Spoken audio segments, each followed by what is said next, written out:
I would say probably the San Diego Zoo is one of the greatest zoos in the entire world, and I was wondering if you had a chance to go to the zoo on this trip, or when's the last time you were at the zoo? Not on this trip, but I'm such a zoophile. Everybody says, oh, zoos. Well, the animals should not be kept in cages. They should be sent back to their natural habitat. Do you have a clue what we've done to their natural habitat?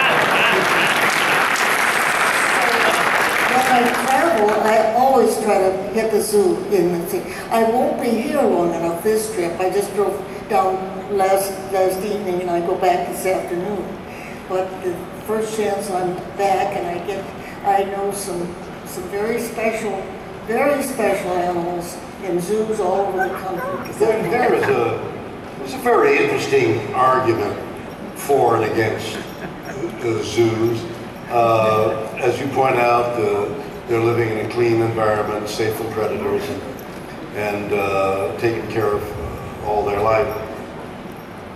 I think this applies, and I'm trying it out in front of a large audience, but I wrecked my leg on Saturday, and it'll get better in a couple of weeks, but in moving this leg, if I have to move it, I'm in great pain. So getting into bed, getting out of this chair will be painful. So I'm dreading the pain. I'm perfectly comfortable now. But in a moment in time, I'm going to be in extreme pain, and I'm already thinking, oh gosh, it's going to hurt. Animals whose instinct it is to run and to graze free, to hunt and extend every part of its energy in its body to maintain its energy in its body, that is their reason for being, and that can't be fulfilled. Surely it's painful for them in some way, either very consciously or dimly, to the animal, that it's painful to go back and forth in the confines of where they are without having the vista, the look, the horizon. I'm going there in their mind. The problem is, Bill, we would be without so many species today were it not for zoos and for, I think of them as the ambassadors for their species to bear make sure that we have these animals down the road. And that's a very valid argument, and just to dwell on for one more second.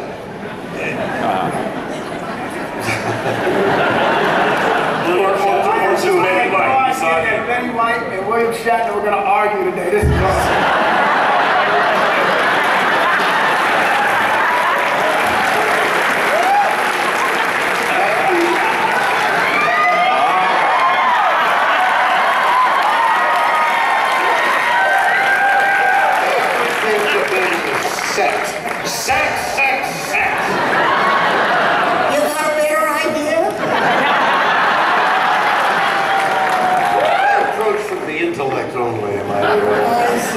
All my life I've been an intellectual.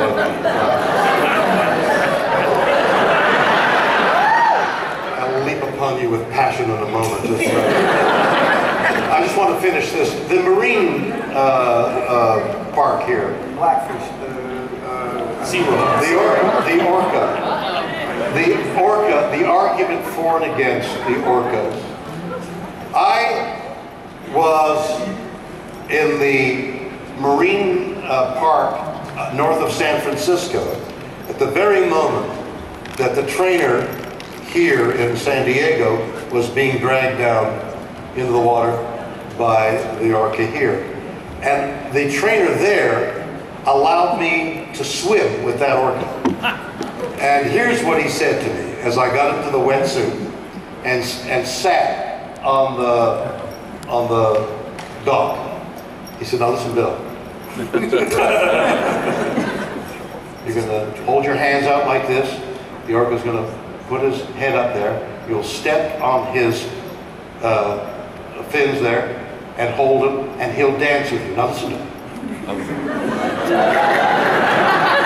When I blow this whistle, fall back and swim as fast as you can to the dog.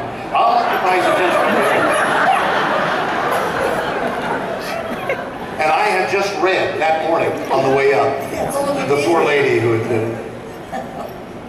So the orca is telling us something, that yes, it doesn't have to fend for itself, but no,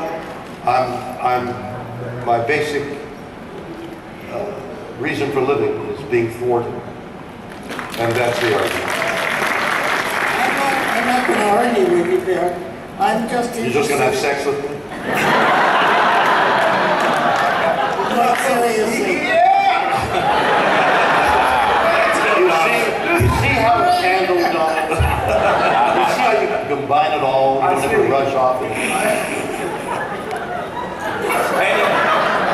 I'm just interested in us not losing one more species. That's all. So I think that we might have some time for some questions from the audience, and I'm looking out there. I don't know. They're lining up. We're lining up over some.